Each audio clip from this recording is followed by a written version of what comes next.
हमने उस बयान को पढ़ा है और आरोप जो है गंभीर है। अब लेफ्ट के मुख्यमंत्री हैं, दोबारा उनको मौका दिया है केरल के लोगों ने। बहुत दिनों के बाद ऐसा हुआ है कि किसी एक पार्टी को दोबारा मौका मिला है, नहीं तो एक बार कांग्रेस, दूसरे बार वाम, फिर पहले बार वाम तो दूसरी बार कांग्रेस। तो ये हमको लगता है कि मुख्यमंत्री जी के हक में होगा कि इस मामले की विश्वसनीय जांच जो है हो जाए और दूध का दूध, पानी का पानी हो जाए। मुख्यमंत्री जी कह रहे हैं कि नहीं साहब, ये आरोप जो है मनगढ़ंत है। उनका ये भी आरोप है कि केंद्रीय जांच एजेंसी जो है वो बायस होकर के काम करती है। ये सब अपनी जगह पर ठीक है, लेकिन मैंने जो भी जांच का एक जरिया हो, विश्वसनीय जांच, ये उनके हक में भी अच्छा होगा, लेफ्ट के हक में भी अच्छा होगा और एंटी मोदी जो राजनीति है उसके हक में भी अच्छा होगा। आरबीआई ने रेपो रेट को 4.90। हाँ, ये कल ही से उम्मीद की जा रही थी। अब हमको लगता है कि उससे सब कुछ महंगा हो जाएगा, लेन देन जो है महंगा हो जाएगा और इस तरह से वो महंगाई को काबू करने की कोशिश जो कर रहे हैं। अब हमको नहीं लगता है कि महंगाई पर इससे काबू जो है होने वाला है। हर चीज़ का माने महंगाई का आरोप जो है बढ़ दिया जाता है कि रूस और यूक्रेन के बीच में जो ये है उसके चलते महंगाई बढ़ रही है। उसका असर ज़रूर है, लेकिन देश के अंदरूनी कारणों से भी हमारे यहाँ महंगाई जो है बढ़ी है। ये सिद्धू मूसेवाला मर्डर केस की बात करने रेड कॉर्नर नोटिस जारी कर दिया गया है गोल्डी बरार उसके लिए। ये तो भाई कानूनी मसला है। पुलिस जो है जैसे चाहे, माने जो संदेह के घेरे में है उसको पकड़ने के लिए जो खुलेआम इस तरह से माने अंतर्राष्ट्रीय षड्यंत्र के जरिए अपराध करने वाले लोग जो हैं उनके खिलाफ कार्रवाई तो होनी ही चाहिए। जिस तरह से समन जारी किया गया है राहुल गांधी और सोनिया गांधी को ईडी के द्वारा, कांग्रेस पार्टी ने कहा है कि हम लोग कानून के मानने वाले पार्टी हैं, हम लोग ईडी से कुछ नहीं छुपाएंगे।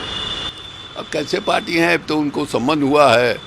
मैंने संजोग ऐसा है कि सोनिया जी कोरोना में पॉजिटिव पाई गई हैं, उन्होंने समय लिया है और राहुल गांधी ने भी समय लिया था, उस समय लंदन में थे, तो समय देंगे लोग। बुलाया है इन लोगों ने, तो कहा है कि हम जाएंगे, जो सवाल पूछा जाएगा उसका जवाब देंगे। कर्नाटक में चड्डी पर काफ़ी विवाद चल रहा है। बीजेपी के एमपी कह रहे हैं कि जो भारत की जनता है कांग्रेस का फंड उतार देगी, इस तरह की भाषा बोली जा रही है। कांग्रेस से बीजेपी के एक एमपी ने कहा है। अब ये जो है भारतीय जनता पार्टी के लोग जो है मैंने बातचीत में सारी मर्यादाओं का उल्लंघन जो है कर रहे हैं, इस तरह की भाषा का इस्तेमाल कर रहे हैं जिससे राजनीति के प्रति लोगों की वितृष्णा जो है बढ़ती जा रही है। अभी उसी भाषा के चलते जो है इतना बड़ा बवाल हुआ। उनके प्रवक्ताओं ने जिस ढंग से मोहम्मद पैगंबर के खिलाफ अभद्र टिप्पणी की, अपमानजनक टिप्पणी की, उसका नतीजा ये है कि मैंने एक तो गल्फ़ कंट्री में जहां हमारे देश के लगभग 1 करोड़ लोग काम करते हैं, हमारे देश में जो विदेशी मुद्रा का आमद होता है उसमें आधा से अधिक हिस्सा जो है गल्फ़ कंट्री के लोग ही भेजते हैं। तो इनकी भाषा के चलते और जिस प्रकार से मैंने इधर चलन चला है ये हिंदू मुसलमान के चलते, उसमें सीमा का अतिक्रमण जो है हो रहा है। दुर्भाग्य यह है कि प्रधानमंत्री जी मौन हैं और प्रधानमंत्री जी का मौन जो है वो समर्थन वाला मौन जो है दिखाई देता है, क्योंकि समय समय पर प्रधानमंत्री जी भी इस तरह की भाषा का इस्तेमाल जो है वो करते हैं। तो भारतीय जनता पार्टी के लोगों का माने मोहन भागवत जी का बयान आया है, लेकिन उनके माने बयान का कोई असर नहीं पड़ रहा है। अब ये वो गलतफहमी के हैं कि हिंदू समाज में जो कहेंगे लोग मान लेंगे। लोग चुनौती दे रहे हैं उनके बयान को। तो आपने यानी बोतल, जिस बोतल में था उसका ढक्कन जो है निकाल दिया है, जीन बाहर आ गया है। अब वो आपके बस की भी बात नहीं रह गई, लेकिन देश के लिए चिंताजनक बात है। शासन माने में जो लोग बैठे हैं उनकी पहली जवाबदेही है कि वो इस माहौल से देश को निकालें। जेपी नड्डा ने कहा है कि कौन जानता था कि मुलायम सिंह की सत्ता चली जाएगी, कौन, हम लोग ने कांग्रेस मुक्त भारत कर दिया, ये कौन जानता था। इनफैक्ट उन्होंने कहा कि हम लोग आंध्रा तेलंगाना में सरकार बना के कांग्रेस को लुप्त कर दिया। ऐसा नहीं है कि वो आजीवन जो है वो भारतीय जनता पार्टी जो है सत्ता के कुर्सी पर जो है मैंने बैठी ही रहेगी। फेविकॉल से चिपका हुआ नहीं है भारतीय जनता पार्टी का मैंने सत्ता के कुर्सी के साथ। उनको भी वही हाल होगा जो मुलायम सिंह का हो गया, बाकी लोगों का होगा। कोई भी पार्टी जो है ये गलतफहमी में नहीं रहनी चाहिए। कांग्रेस तो लंबे अरसे तक, अभी तो उसके पासन के बराबर नहीं है।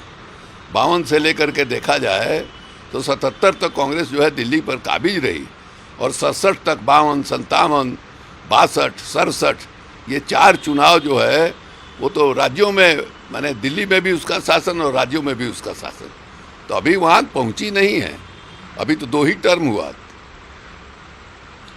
सीएम नीतीश कुमार ने कहा है कि बिहार में एंटी कन्वर्शन लॉ की कोई ज़रूरत नहीं है। अच्छी बात है, ये हमको किसी को नहीं लगता है कि बिहार में इसकी ज़रूरत है, क्योंकि धर्मांतरण की कोई खबर तो कहीं से आ नहीं रही है कि उसके खिलाफ कानून बनाने की ज़रूरत हो।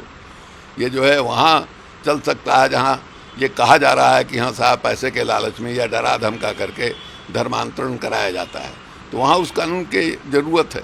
यहाँ इस तरह का अभी तक कोई भी मैंने शिकायत सुनने को नहीं मिली।